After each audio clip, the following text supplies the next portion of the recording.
नमस्कार। ज्योतिष शास्त्र में श्रद्धा और विश्वास रखने वाले सभी जातकों का पारलौकिक जगत चैनल में बहुत बहुत स्वागत है।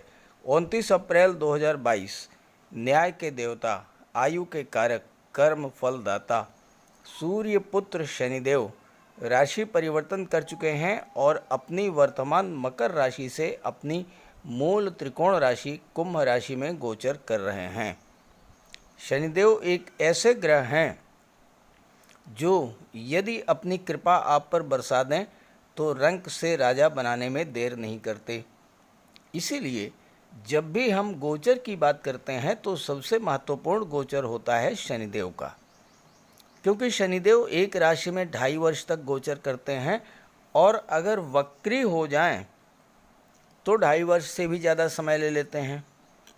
शनिदेव का कुंभ राशि में गोचर 30 वर्षों के बाद हो रहा है और ये गोचर इसलिए भी और अधिक महत्वपूर्ण हो जाता है क्योंकि कोई भी ग्रह जब उच्च की राशि या मूल त्रिकोण राशि में गोचर करता है तो अत्यंत श्रेष्ठ फल देता है।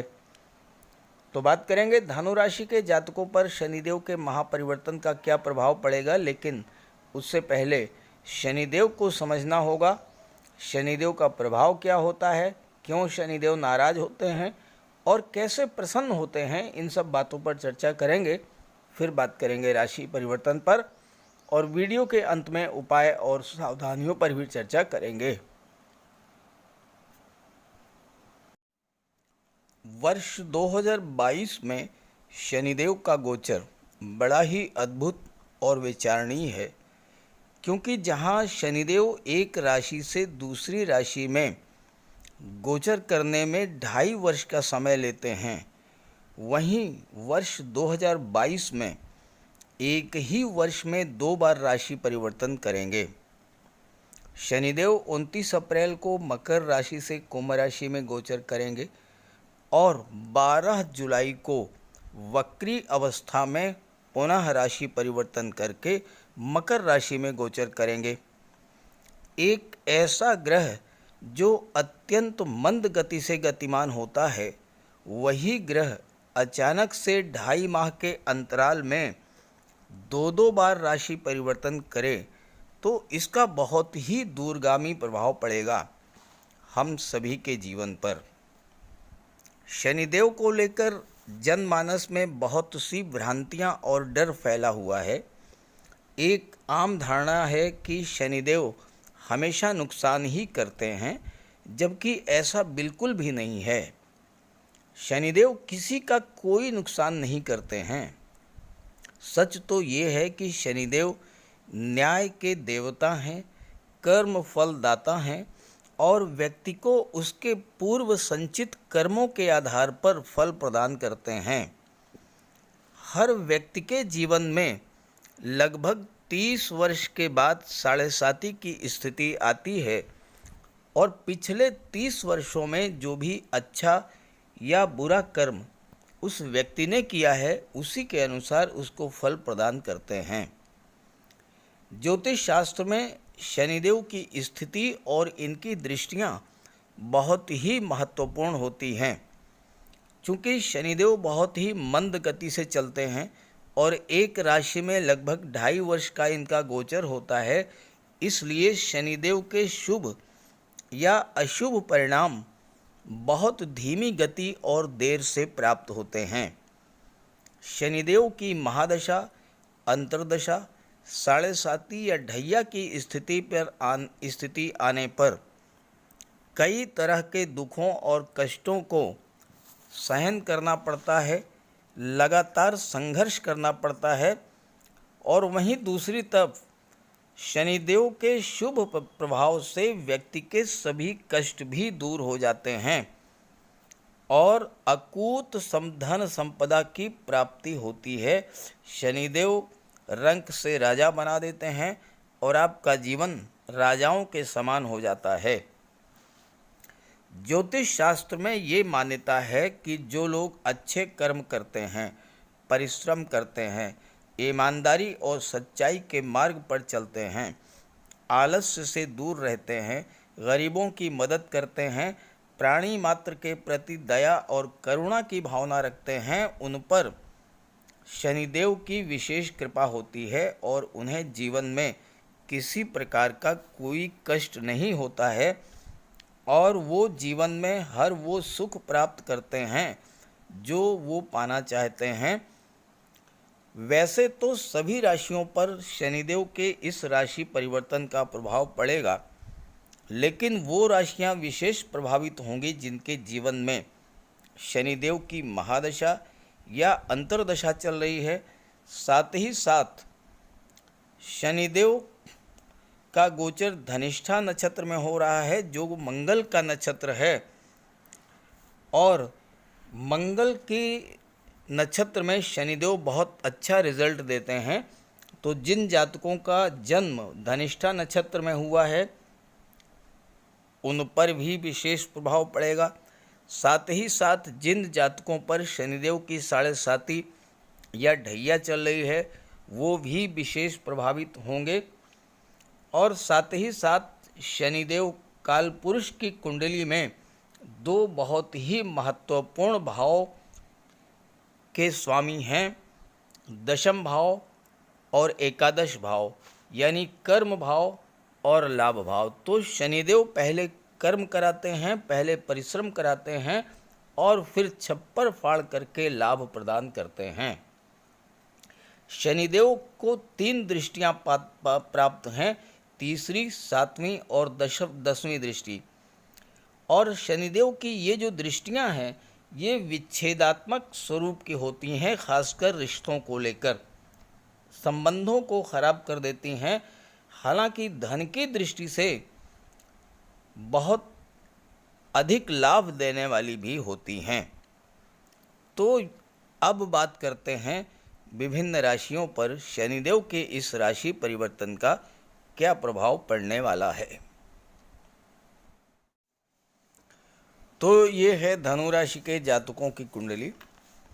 29 अप्रैल 2022 आपके जीवन में बहुत बड़ा खुशियों का दिन है, क्योंकि 29 अप्रैल को जैसे ही शनिदेव का गोचर कुंभ राशि में हुआ, वैसे ही धनु राशि के जातकों के जीवन से 7.5 का प्रभाव समाप्त हो गया। 29 अप्रैल को 7.5 ख़त्म हो गई और आपके लिए एक नए जीवन की शुरुआत, वो 7.5 जो कि 7.5 वर्षों से आपको परेशान कर रही थी, उसका अंत हो गया। लेकिन फ़िलहाल ये 2.5 महीने के लिए ही है। 12 मई को एक बार फिर से शनिदेव राशि परिवर्तन करेंगे और फिर मकर राशि में गोचर करेंगे। तो उस वक्त 17 जनवरी 2023 तक के लिए एक बार 7.5 फिर से शुरू होगी, लेकिन ये 7.5 का अंतिम चरण होगा और अंतिम चरण में शनिदेव आपको अपने परिश्रम का फल ही प्रदान करते हैं। तो इसलिए आने वाला समय आपके लिए बेहतर ही होगा। यहाँ शनिदेव तीसरे भाव में गोचर कर रहे हैं, तीसरे भाव के स्वामी हैं और दूसरे भाव के भी स्वामी हैं। तीसरा भाव क्या होता है? पराक्रम, पुरुषार्थ का होता है। और दूसरा भाव धन के संचय का होता है, परिवार का होता है, वाणी का होता है और कुटुंब का होता है। शनिदेव आपको तीसरे भाव में बहुत अधिक परिश्रमी बना देंगे और कार्य के प्रति जिम्मेदारी की भावना को बढ़ा देंगे और इसका परिणाम ये होगा कि आप प्रचुर मात्रा में धन का भी संचय करेंगे। और धन के जो कारक होते हैं शुक्र, वो शनिदेव के मित्र हैं और शुक्र का गोचर है लाभ के भाव में। शुक्र लाभ के भाव के स्वामी हैं और शुक्र का गोचर इस समय सुख के भाव में है और 24 मई को शुक्र पंचम भाव में गोचर कर जाएंगे और 24 मई से 18 जून तक शुक्र आपको बहुत अधिक धन प्राप्त कराएंगे, क्योंकि जब शुक्र पंचम भाव में होंगे। शुक्र की दृष्टि लाभ के भाव पर पड़ेगी, जिसके स्वामी स्वयं शुक्र हैं, और यहाँ केतु का गोचर है। अचानक से बहुत बड़ा धन लाभ आपको करा देंगे शुक्र। कुंडली का तीसरा भाव यात्राओं का होता है, तीसरा भाव कम्युनिकेशन का होता है। शनि डाटा एनालिसिस, रिसर्च और ट्रांसपोर्ट के टेक्निकल फील्ड, इन सब के कारक होते हैं। और तीसरा भाव यात्राओं का होता है, कम्युनिकेशन का होता है। तो जो लोग travel, tourism, research, technology, real estate, construction, property dealing का कार्य कर रहे हैं, उनके लिए धन प्राप्ति का बहुत बड़ा योग है। देखिए, केवल शनि पर ही बात नहीं की जाती है। जब कुंडली का विश्लेषण करते हैं तो शनि के जो सपोर्टिंग ग्रह हैं, सपोर्टिंग प्लैनेट्स हैं, उनके बारे में भी बात की जाती है। और यहाँ आपके लग्न के स्वामी देवगुरु हैं। देवगुरु चतुर्थ भाव में हंस महापुरुष राजयोग बना रहे हैं, और शनि से तात्कालिक मैत्री है देवगुरु की। तो आपको हर तरह की समस्या, परेशानी, कष्ट, इन सब से बाहर निकाल लाएंगे। यहाँ पर शनि की दशम दृष्टि 12वें भाव पर पड़ रही है, विदेश भाव पर।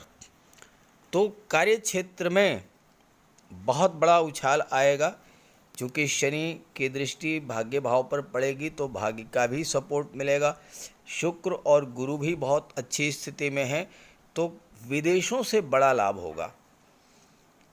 यहाँ तक कि आप अपने कार्य क्षेत्र का विस्तार विदेशों तक कर सकते हैं। और साथ ही साथ शनि भाग्य भाव पर दृष्टि डालेंगे, और देवगुरु चतुर्थ भाव में गोचर कर रहे हैं, जो कि हंस महापुरुष राजयोग बना रहे हैं। और शुक्र लाभ के भाव पर दृष्टि डालेंगे 24 मई के बाद। तो ग्रह स्थितियाँ आपके बहुत ही पक्ष में हैं, और आपको इसका लाभ लेना चाहिए। आने वाले 2.5 महीने धनु राशि के जातकों के लिए बहुत अच्छा रहेगा, क्योंकि धन की प्राप्ति भी होगी, अचानक से धन की प्राप्ति होगी, और धन का संचय भी होगा। यहाँ राहु गोचर कर रहे हैं पंचम भाव में, जो कि शिक्षा और संतान का भाव होता है। और राहु शुभ भाव में गोचर करते हैं तो अच्छा रिजल्ट देते हैं, आपको संतान की प्राप्ति करा सकते हैं। और शनि की तीसरी दृष्टि भी राहु पर पड़ रही है, और राहु का स्वभाव शनि जैसा ही होता है, तो आपको संतान की भी प्राप्ति करा सकते हैं। और छठे भाव के स्वामी शनि के मित्र शुक्र हैं, जो कि नौकरी का भाव होता है, जो कि कॉम्पिटिशन्स का भाव होता है। तो जो छात्र प्रतियोगी परीक्षाओं की तैयारी कर रहे हैं, उनके लिए भी शनि का ये गोचर, शनि का ये राशि परिवर्तन बहुत ही लाभ देने वाला होगा। वो कॉम्पिटिटिव एग्ज़ाम्स को क्रैक करेंगे और नौकरी मिलेगी। बुध दशम भाव के स्वामी हैं और सप्तम भाव के स्वामी हैं, जहाँ से व्यापार, व्यवसाय और नौकरी का विचार किया जाता है। और बुध गुरु के मित्र हैं, शुक्र के मित्र हैं और शनि के भी मित्र हैं। तो ऐसे में व्यापार व्यवसाय के क्षेत्र में बहुत बड़ा उछाल आएगा। पार्टनरशिप में अगर व्यापार व्यवसाय कर रहे हैं तो वहाँ भी आपको लाभ मिलेगा। कोई अच्छा और बड़ा पार्टनर आपको मिल सकता है। वैवाहिक संबंधों की दृष्टि से भी शनि का ये गोचर अच्छा है, क्योंकि बुध अत्यंत सौम्य ग्रह हैं, तो आपका दाम्पत्य जीवन भी सुखी रहेगा और विवाह के भी योग बनते हैं।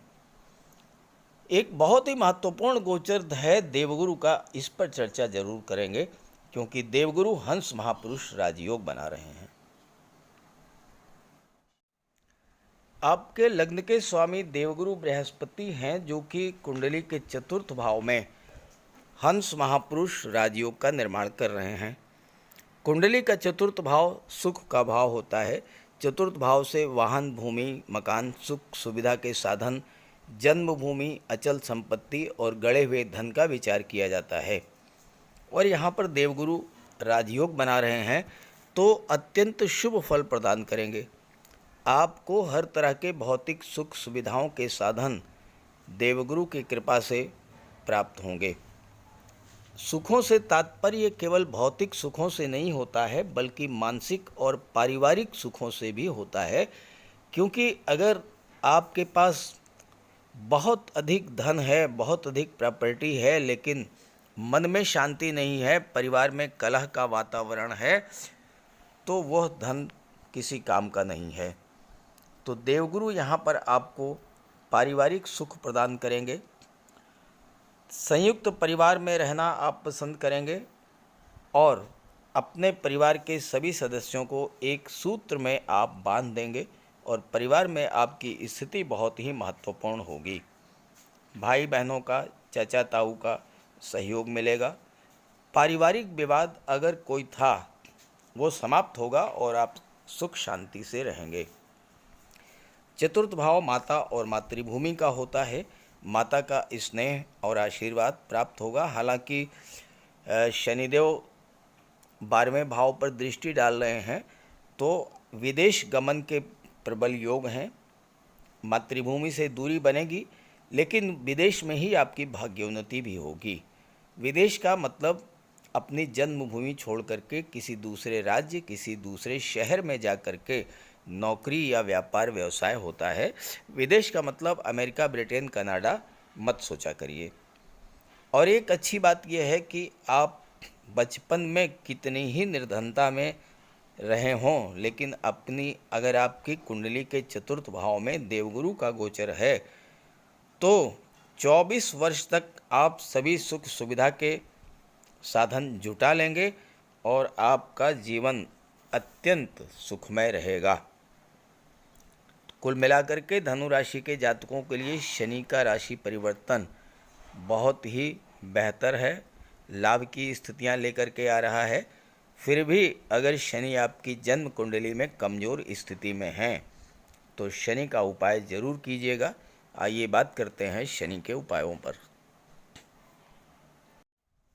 शनिदेव के उपायों पर चर्चा करने से पहले ये समझना ज़रूरी है कि शनिदेव किन बातों से नाराज़ होते हैं। शनिदेव को छल, कपट, फरेब, झूठ, लालच, बेईमानी और आलस्य ये बिल्कुल भी पसंद नहीं है। इसके अलावा अगर आप किसी गरीब, लाचार व्यक्ति का, किसी दिव्यांग व्यक्ति का अपमान करते हैं तो ये बात भी शनिदेव को पसंद नहीं है। शनिदेव को आलस्य बिल्कुल पसंद नहीं है। तो अगर आप ये सब कार्य नहीं करते हैं और किसी भी गरीब, लाचार, असहाय, दिव्यांग व्यक्ति की यथासंभव मदद करते हैं तो शनिदेव आपसे प्रसन्न रहेंगे। फिर भी अगर आपकी 7.5 की स्थिति चल रही है या ढैया की स्थिति चल रही है या शनिदेव की महादशा या अंतर्दशा चल रही हो और आपको कष्ट प्राप्त हो रहा हो तो बहुत आसान से उपाय हैं। शनिवार के दिन सूर्यास्त के बाद पीपल के वृक्ष के नीचे सरसों के तेल का दीपक जलाएं। इससे धन संबंधी परेशानियां दूर होंगी। शनिदेव को सरसों का तेल अर्पित करें, नीले पुष्प चढ़ाएं, लेकिन ध्यान रहे कि शनिदेव का पूजन करते समय सीधे शनिदेव के मूर्ति के दर्शन नहीं करना है। शनिदेव के चरणों की ओर आपको देखना है। शनिवार के दिन पीपल के वृक्ष पर जल चढ़ाएं, पूजा करें और 7 बार परिक्रमा करें। किसी निर्धन व्यक्ति को भोजन कराएं। ऐसा करने से शनिदेव प्रसन्न होते हैं और दरिद्रता दूर होती है। हर शनिवार प्रातःकाल स्नान करके तेल का दान करें। इसके लिए एक कटोरी में सरसों का तेल लें, उसमें अपना चेहरा देखें और फिर तेल का दान किसी ज़रूरतमंद व्यक्ति को कर दें। और इसके बाद जो सबसे बड़ा महा उपाय है वो ये है बजरंग बली की उपासना।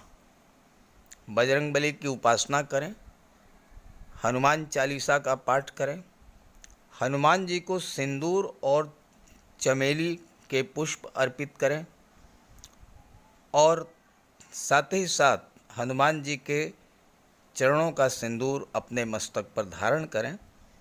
अगर ये सब उपाय आप करते हैं तो आपको शनिजन्य पीड़ा से मुक्ति मिलेगी। नमस्कार।